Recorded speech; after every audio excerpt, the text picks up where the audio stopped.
And we are recording. So thanks everybody for showing up, and sorry about the delay today. Had a little bit of Zoom technical difficulties getting this set up. Yeah, just a quick reminder, our code of conduct basically boils down to don't be a jerk and be welcoming. And let's go ahead and start the meeting with any introductions of new folks. So let's start it off. Michael, were you here last time? Nope, I can do an intro. Yeah, feel free. Hi, I'm Michael Bridgen. I work for Weaveworks. I co-invented Flux. I think that's a fair claim. And I'm still going.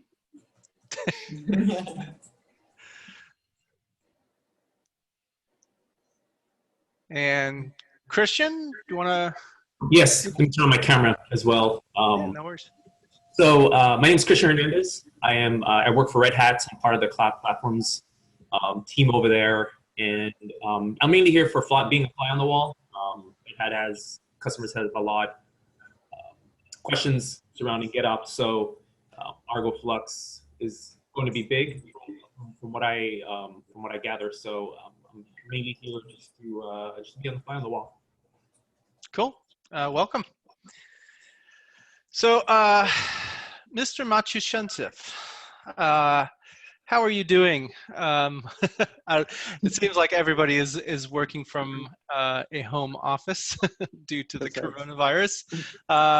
Alex, what's going on? I know it's a busy time of year for you guys over at Intuit with tax time in the US, but got any news for us about anything you've been working on Argo CD side? Yeah, just to double check, you can hear me well, right? Yes. Yes. Yes. Okay. Yeah. So far we've kind of focused on just getting out 1.5 release because that was a blocker for merging the PRs. And as far as I understand, we're happy with changes in Argo CD, and what I heard from phones is they're happy with changes which we're about to introduce into Flux.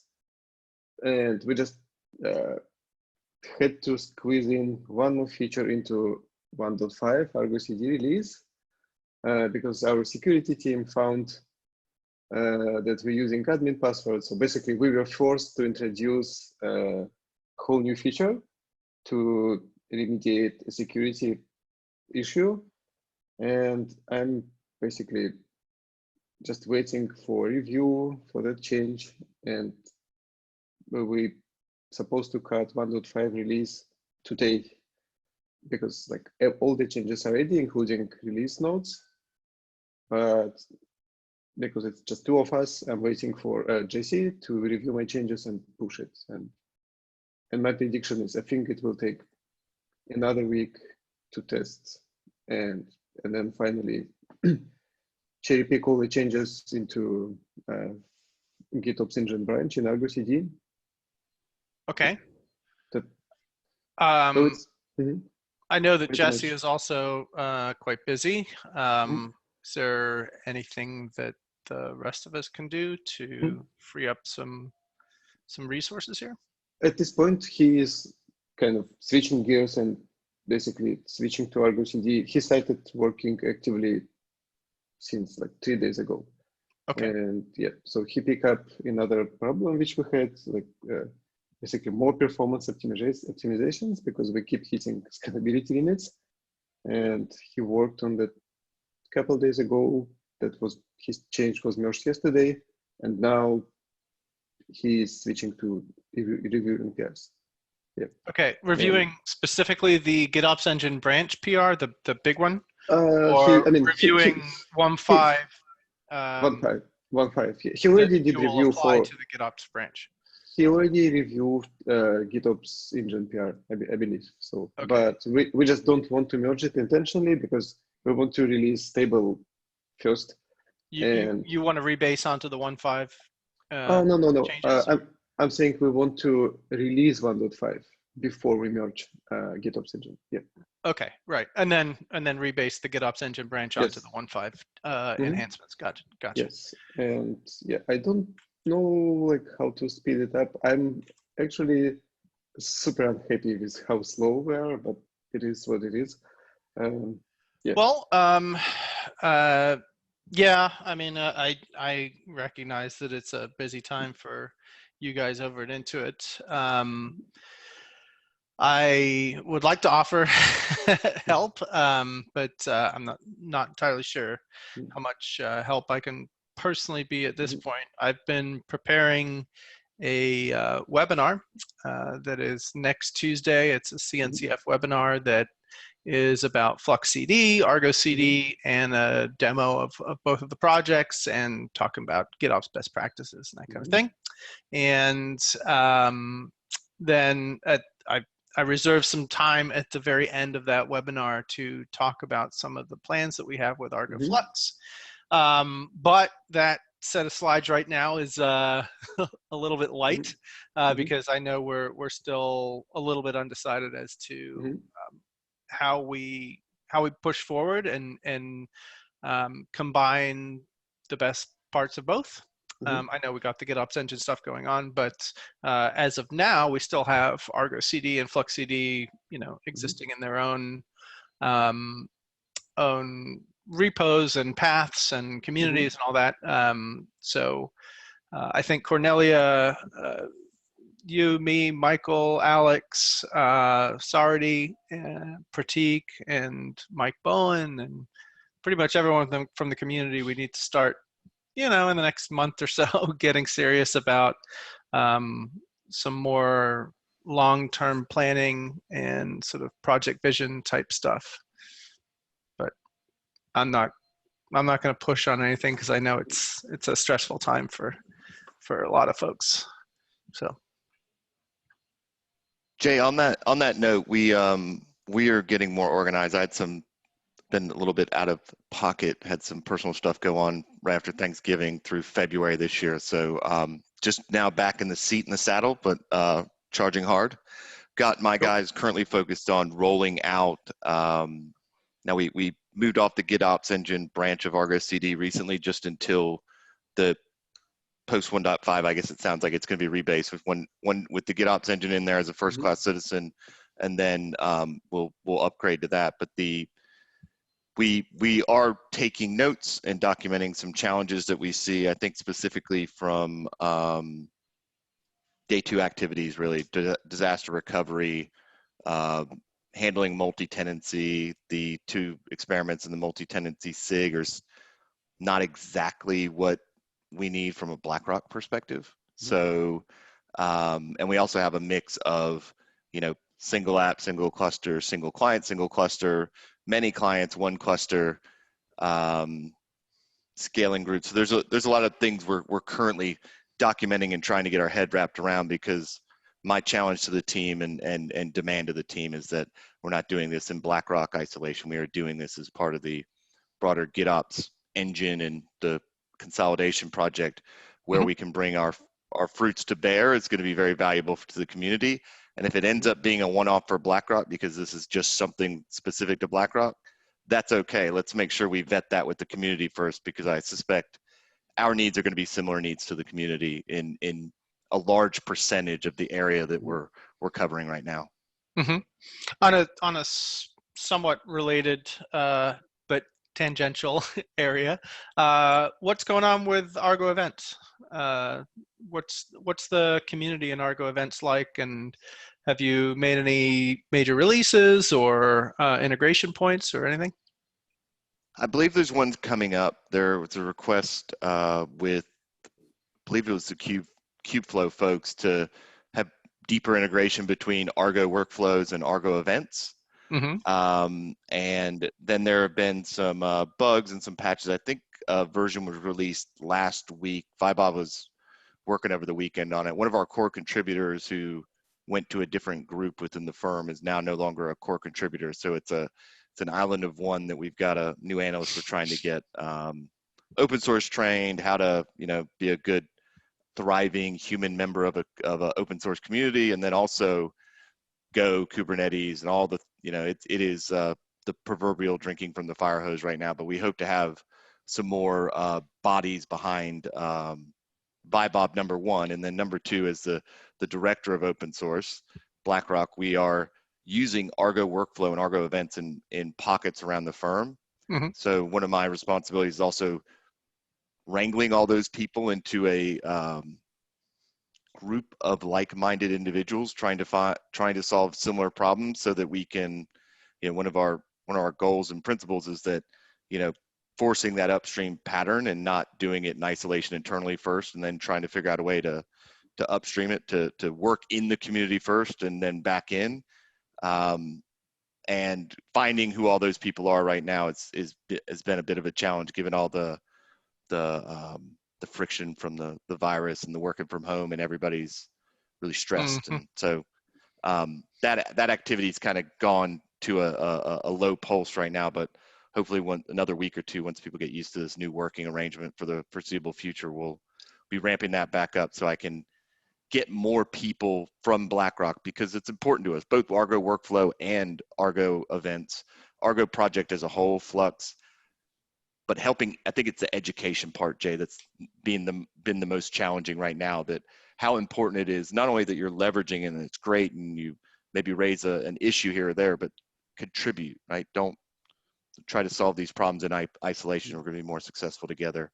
Been working, but we need to get, because it's important to us, we need more people that actually work on it as part of their day-to-day, so that the community can get better, right? And we don't have ViBob, myself, and a third of a full-time employee focused on Slack and the issues and the projects. Yep. I'm open to taking any advice from any of these open source experts too in the room, and people that have been thriving in open source communities for much longer than me, because navigating a almost 20,000 person firm with a collection of engineers, but also well, you hit showing the nail that on the tangible head, right? value. It takes real resources, real humans putting in the time, right? It doesn't just magically happen, as you finding out. And resourcing is always, I mean, every place I've been, it's always been an issue, Yeah. right? So yeah. All right, well, thanks for a little update on the Argo events forum. One really not good thing is that, we didn't push this into the SIG yet. I'm going to try and get ViBob to get a presentation with the app delivery SIG, the CNCF app delivery SIG, for the tenant controller that we wrote for working with Argo event application specs, or excuse me, Argo CD application specs, Mm-hmm. so that we can have a little bit of control or hierarchy on top of those application app of app pattern. Certainly something that I would love to present to this team once we have it a little bit more fleshed out. And I also want to make sure that they get it in front of the app delivery SIG. Maybe we can get it added as an experiment there, like the Alibaba Cloud one, and I can't remember who did the other one, but something I think could have some value for what we're looking to do with GitOps in general, right? Solving the You're talking about the solving OAM, a component of the OAM.dev thing from Alibaba, or something it's different? their Alibaba. I think it's their virtual clusters. Okay. I'm not And then the familiar other with one's the hierarchical namespace multi-tenant approach. Again, Okay. neither of those really fit within what we were looking to do, so we kind of went our own trail, or blazed our own trail, but want to make sure if it's something that's valuable to the community, we bring it to bear, and if it's something that's valuable, obviously, to the GitOps approach. I don't know if our original kind of takeaways from London last year, Jay, did not have anything about multi-tenancy. It was more of just guidance and advice on how you might structure something for the multi-tenants environments. But again, happy to do a presentation or have further conversations if we're interested in incorporating it in anything we're doing as part of the GitOps Argo Flux. Cool. I can speak up. This is Cornelia. I'm super interested to hear a little bit more about that. I'm sitting here taking whatever scattered notes, but I don't have any context. If we have time today, I would love to have you back up a little bit and say more about that. Sure. Specifically do about so. the multi-tenancy aspects of things? Yeah, I mean, I know this has to do with multi-tenancy and Argo CD and Alibaba something. And what is this? You know, and you've built something. So what is this thing that you've built? And what are the goals? What's the problem that it's solving? At BlackRock, we have a significant number of large clients. We categorize those clients into certain tenancy models so that when we are doing those day two activities of support and DR and any of the other things that come with day two activities, right? There's a long list. We want to be able to still keep one of our number one principles, right? No imperative change. So one of the things that the tenant controller does currently is that it restricts that imperative change. It also groups tenants into a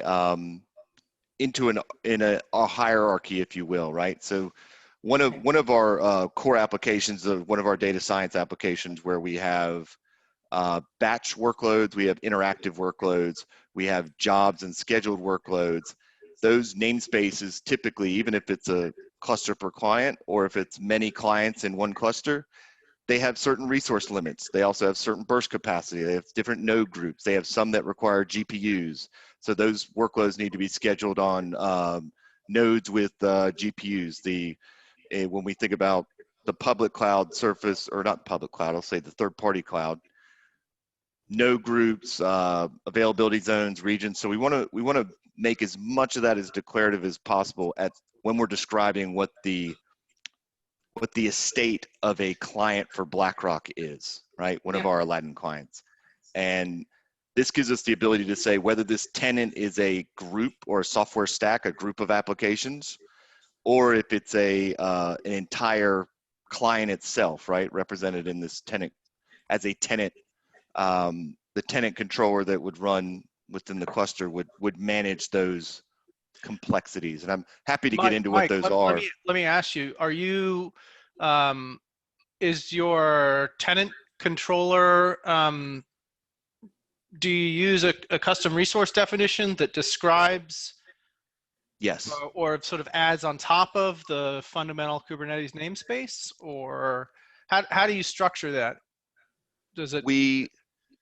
We're still fleshing out a few of those details, Jay, but yes, it is a custom resource, and it is, we're still debating on whether it's like a full-blown operator approach to the management of those tenants, or if it's something that we think would be beneficial extending Argo CD to manage that tenancy on top of the application. So again, those two bridges we haven't gotten all the way down yet, but again, we're trying to figure out what's the best bang for our buck. Resources are obviously a key bit, and we don't want to row too far from the island in any one direction without guidance, feedback, and some collaboration externally. Yeah. And it's more efficient for you, or at least currently, to have a few larger Kubernetes clusters with heterogeneous worker nodes, some with GPU, some with a lot of memory and CPU, others for more generic type workloads, and use namespaces within that single Kubernetes cluster to direct certain teams that have certain categories of constraints or resource needs to those different worker nodes via node affinity? Or is that there's some of that, yes, as opposed to having each team have its own Kubernetes cluster or something, right? To like isolate them into separate ASGs or separate clusters, et cetera.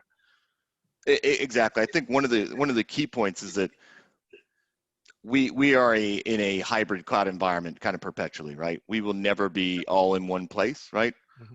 On-prem, off-prem, and on-prem, if you've bought all the hardware, right? Our infrastructure folks, where I don't necessarily get to have I have a strong opinion, but I don't get to direct the traffic there, right? So they are very, very much in line with one part of the larger program of work, that these should be multi-tenant. That way we can capitalize on all the hardware that we're purchasing, and we're racking and mounting and cooling and fire suppression, all the things you have to do when you're running your own data center. We think it would be more useful to have in all of our data centers, one big cluster where we can define, you know, these boundaries, right? And all of our clients would run on, or the geographic affinity, right? So the clients in certain regions would obviously only hit one data center, but again, all of them would run there in some capacity. So many instances of the same app running in namespaces that need logical separation, but on top of that, right, some of the people that would have access, right? So being able to define some things within the RBAC realm for who is the administrator, both on-prem, and then if it's an integration point, right, there's also somebody off, right? So somebody at our client that would have the ability to integrate with our platform in a way that would require a higher level of permissions than we would just give any client. So there's, Right.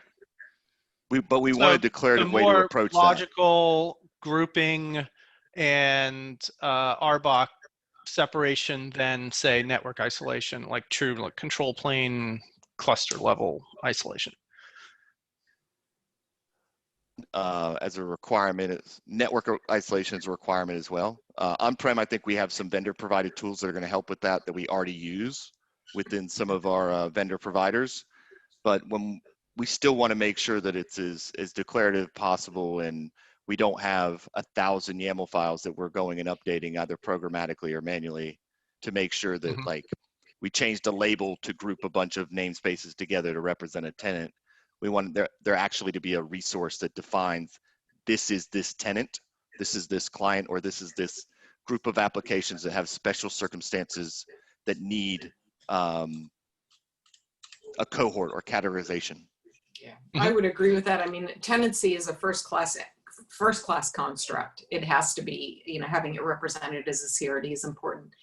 Now, I want to go back. I have all sorts of opinions on tenancy and how it relates to namespaces or clusters or both. That gives you a hint of how I feel about these things. But I don't want to go there right now. I want to go back to this comment that you made about should it be added into Argo CD or should it be something that's separate? So I would be very interested in, and I know that the community meeting is relatively small this week, but I'm hoping that we can actually build up the community to start asking those questions pretty broadly.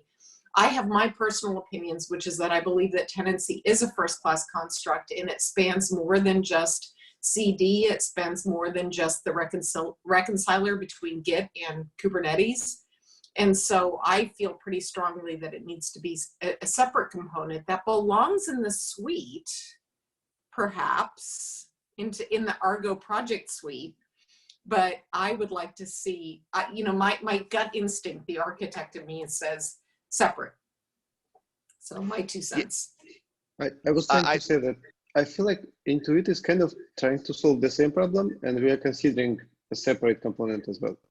There is a team inside Intuit. They're just trying to build kind of one more Terraform operator. So, you know, like an operator which just keep getting CRDs and create AWS resources. But idea is same. It's Argo CD is just a tool. It can be either Flux or Argo CD that pushes these CRDs into control plane cluster, and then something else does the real work. Alex, does that mean that, because I believe that there's some tenancy stuff in Argo CD now, right? Argo CD let you kind of group people.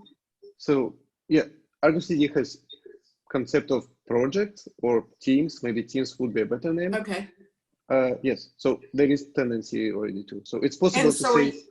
Are you considering factoring it out then, refactoring it and pulling it out? Okay. No, I feel like we're going to leverage it. So basically, it's possible to say we have 10 teams. These 10 teams has access to these other 10 clusters, but actual the challenge which Intuit has is there is no way to manage declaratively resources outside of Kubernetes. So it's hard to get VPC or like create like an auto-scaling group. And that's what Intuit is trying to solve. We're trying to build an operator which can create this type of resources outside of a cluster. Okay. I'm putting a link in the chat to what the AWS solution is for that. Just something that we're calling AWS Service Operator. But yeah, go ahead, Alex. I mean, it's a similar concept to what you're describing. So maybe I mean, we might be leveraging it already. So I don't know the details. I just happened to talk to a person who is supposed to work on it, and yeah, just what I wanted to kind of mention that I feel like it's kind of not really solved problem yet, because no, yeah, I agree. It's definitely not a solved problem. There are a lot of edge cases, particularly around IAM, just because as soon as you have a controller that has the ability to create IAM roles and permission sets, then you have a giant security hole, or at least the potential for it. So, if you look at other solutions like Crossplane from the Upbound folks, they have a controller piece that has the role that the controller runs as, this thing called provider-AWS inside the Crossplane infrastructure, runs as a Kubernetes pod, but the role that pod runs as is essentially a super privileged user. It can create IAM roles and permission sets and you name it. So there is certainly a security vector there, an attack vector that some folks inside AWS think is unacceptable at this point. So anyway. I can certainly see that. I'm going to post a link to those two experimental specs, the hierarchical namespace for multi-tenancy and the virtual cluster, and post them jumping back and forth between Mac and iPad. So I'll focus afterwards and get that done and post it in the chat room, and then or just put it in the agenda, sure. Meeting agenda notes things. Got it.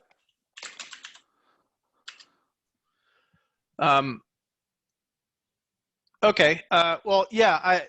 To go back to what Cornelia and Alex were talking about with regards to the definition of tenancy, and it's there's a spectrum here of, is it a logical grouping of something?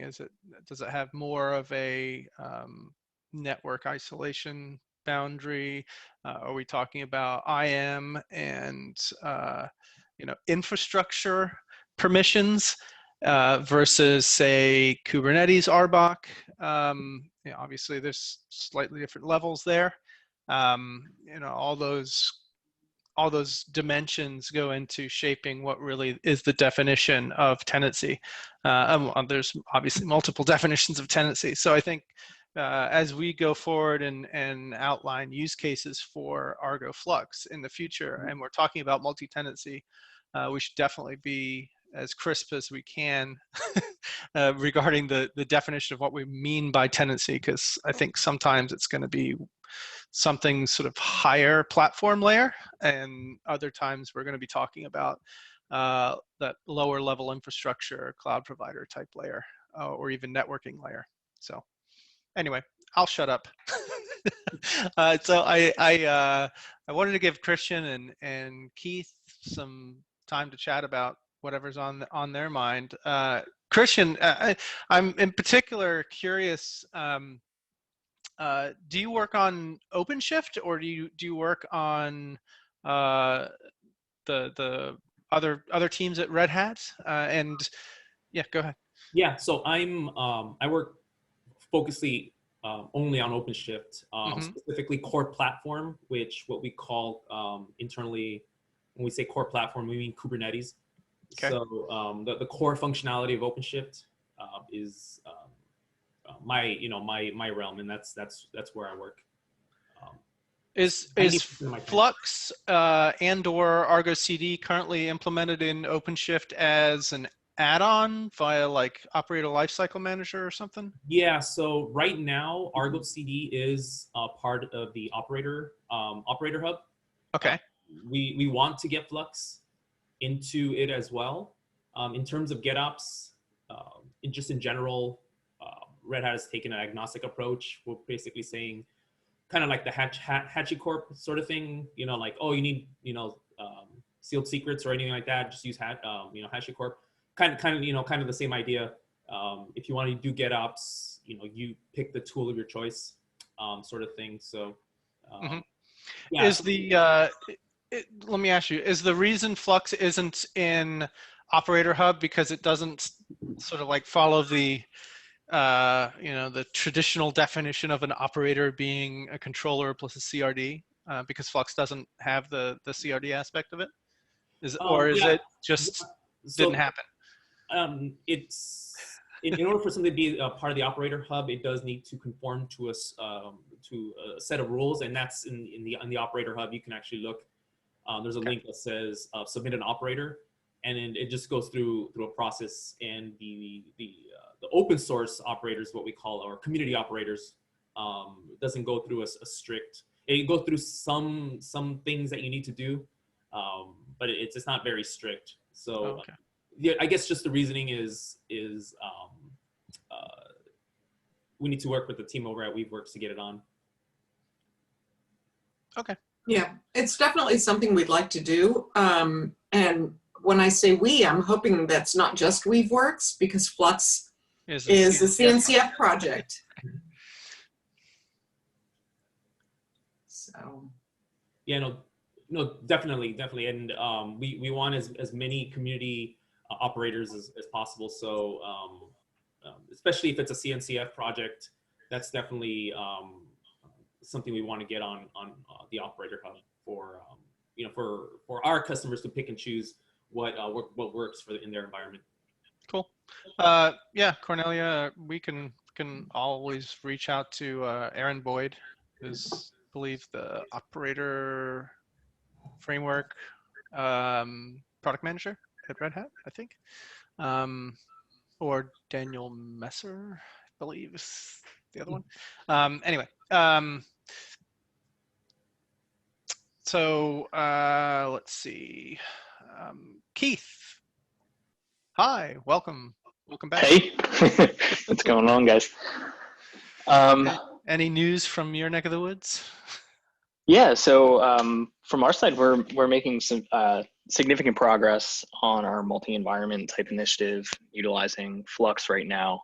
We're not going with the GitOps engine branch just because we are trying to actually use that in production. Sure. However, we will be kind of evaluating that on the side, or at least I will, kind of on my spare time there. And you guys are using it for both environment or cluster setup as well as applications, is that right?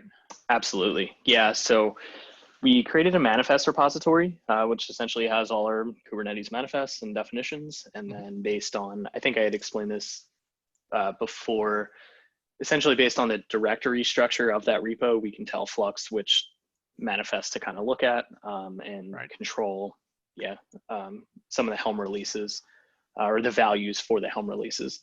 But yeah, we're moving along with that, and we're actually even now writing from application repositories. We're looking at automated tooling, or writing our own tooling to automate bumping versions, like chart versions and stuff like that for our Helm releases. One of the big challenges we actually faced was developers, as they're creating their apps and adding different environment variables, they needed more of an automated way or a better way to update those values in the Helm release without having to like jump between the at least two repositories. That was their kind of big complaint. We have the exact same issue that I'm trying to get through with the Amazon AWS VPC CNI plugin repo. Okay. And keeping so we have an EKS charts source repository that has Helm stuff, but then we have configuration files in the source repository, the VPC CNI, and Mhm. keeping those things in sync is a total nightmare. Definitely. So, yeah. So I Jay- feel your pain. Jay, I was going to say we've been experiencing the same pain, and we use GitLab internally. So one of the challenges there is you don't get as many like merge request policy checks and blockers. So we've kind of had to program a bunch of that ourselves, but we're using Argo events currently with the Git gateway and sensor, and rolling those versions in Helm based on changes to the source repository to get the developers out of that. It's not yet in production, but we want to make that as streamlined as possible. We're actually, some of my folks are having a talk right now about how do we do rollbacks and roll forwards, and then the n number of environments we have. So there's still some challenges there, but it's definitely something we have a very, very similar challenge. Mhm. Happy Yeah, to chat more about it. I plopped a link to our giant refactor all of our configuration stuff for the CNI plugin repo into the chat and the agenda doc. Feel free to peruse and nice. Yeah. it's anyway. So yeah, I feel you. But that's awesome, Keith, to hear that you guys are making good progress. And being patient with the upstream community as we push forward with Argo Flux. So Absolutely. Yeah. I definitely, it's always in the back of our mind what we can do to actually contribute and things of that nature. I'd probably have to get a little more familiar with our official company policy to see where we stand on some of that. of course. Well, but just even on, frankly, just use cases, testing, and feedback is vital. So yeah. it's really great to have it. Once we have this little tool that we kind of wrote and that we're extending to kind of push from like bump chart versions and Docker container images or just a container image tags, I can go a little more in detail once we have that fleshed out and kind of explain how we're doing that as well.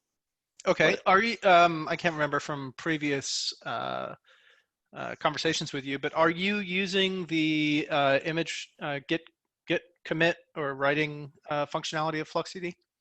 so we Where it can were monitor an artifact repository. Yeah, we were going to do that at first. I think that was our initial plan. And then as we started getting this in front of like more developers and getting some of the feedback and with the environment variables and stuff on the Helm charts, we think it might be better to just have stricter control on using some type of just automated tooling from the app repo to the manifest repo. So once we test that a little farther, we might kind of see how that works better. But that's what we're kind of thinking, and that's what we're leaning towards.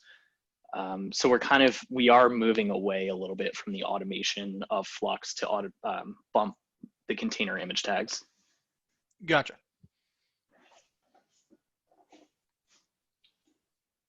But yeah, other than that, I mean, that's kind of where we're at. We actually have a lot of Terraform to rewrite to kind of test some of this in like brand new environments, but from the application side of things and GitOps in general, yeah, that's where we're at. So you've been using Terraform for most of the the application layer. Yes. Have you been using Terraform for the sort of lower cluster setup, infrastructure layer things, or what tooling have you used for that? CloudFormation or things everything that we're writing is pretty much in Terraform. Okay. With this initiative, we are kind of starting to break out the different layers and think about them in better ways. As one of the things we had looked at in the past was actually what you had mentioned earlier, the AWS service operator. The original one from Chris Hine? Correct. Yep. The one that got archived. Yeah, which is it's still on the operator hub. Okay. Yeah. But go ahead. We still have a problem of shipping application dependent infrastructure with the application or any changes with the app as well. A lot of it's a little more simple in terms of just right now, at least with like S3 buckets or databases like RDS and stuff like that. There are more complex use cases with like Kafka and stuff, but we'll get into that at a later point. So right now we are using, or we're planning on trying to use a stopgap solution for an in-house API that executes Terraform to ship that, to essentially create the application infrastructure with the app itself as they ship together. Okay. We would like to go back to like AWS's service operator that's being developed now, though, as more of a long-term look on how to solve that problem. Cool. Yeah. Yeah, we're actively in the design phase of the new AWS service operator, which is being renamed. But anyway, it's a whole nother story. All right, cool. Yeah, I'm eager to share more information about the new AWS service operator design.